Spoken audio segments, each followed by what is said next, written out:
myself together several times before doing today's report about the war in Ukraine because of this news. There has been another massive wave of strikes delivered by the Russian military against Ukrainian civilians, and the strikes were deadly, and the civilians that perished included children. Among other things, a kindergarten was hit in Ukraine's city of Kharkiv. This is a photograph a friend of mine sent me, published by a Reuters photographer from the ground in Kharkiv next to that kindergarten building that got struck. Fortunately, the over 40 children who were there at the time were in a safe location in a bomb shelter. So none of the children there were hurt.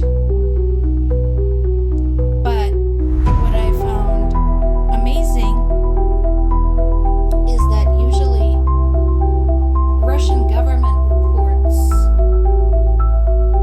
what they had hit. They lie about why they were in it, but they report what cities they struck. They didn't even mention Kharkiv today. But they always finish their report with the same statement, that it was an operation to strike military targets, and all of the objectives have been reached. Look at this building. Look at this building. This is a kindergarten. What objectives have been reached by striking this building?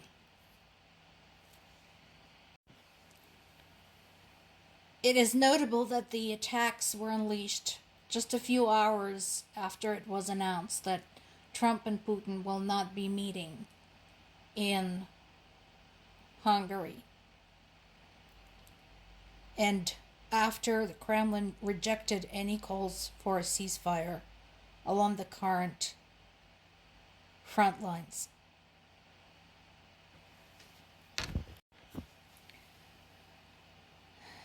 I don't know whether this latest attack will have any impact on the outcome of the latest visit by President Zelensky.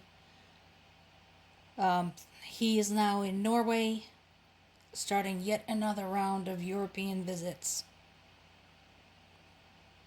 to work on some kind of plan. But again, how do you work on something when the invading country is just not interested in anything other than capitulation? And when they do not differentiate between military targets and civilian targets.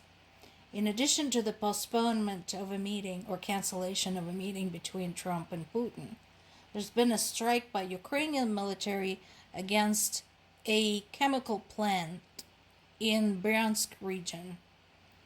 We know that chemical plants support Russian army right now.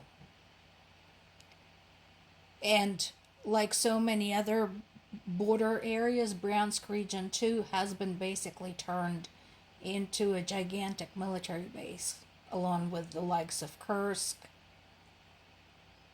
and so on. While, as I said, none of the children in that Kharkiv kindergarten were killed, fortunately, there were others who were not so fortunate. A couple was killed when a drone hit their high-rise building in Kyiv, a couple in their 60s. 4 more people were killed in the Kyiv region. The victims include a 36-year-old woman, a 6-month-old baby, and a 12-year-old girl. A Russian strike set their house on fire in the village of Pahrebe.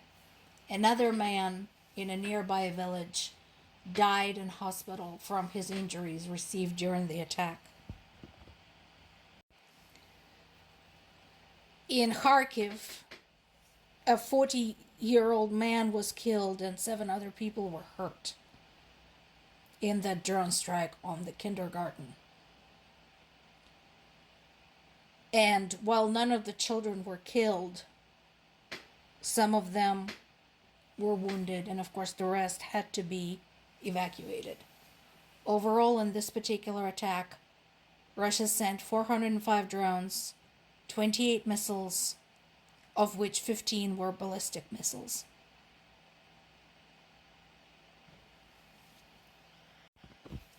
I want you once again to look carefully at this photograph of that kindergarten in Kharkiv. This is just one of many that Russians have destroyed in Ukraine, along with schools, hospitals, homes, businesses, research centers, playgrounds, museums, maternity wards, government buildings. It's a long list. Why are there still people out there who are trying to force Ukraine to surrender to these animals, who do this to Ukrainian children? More to come.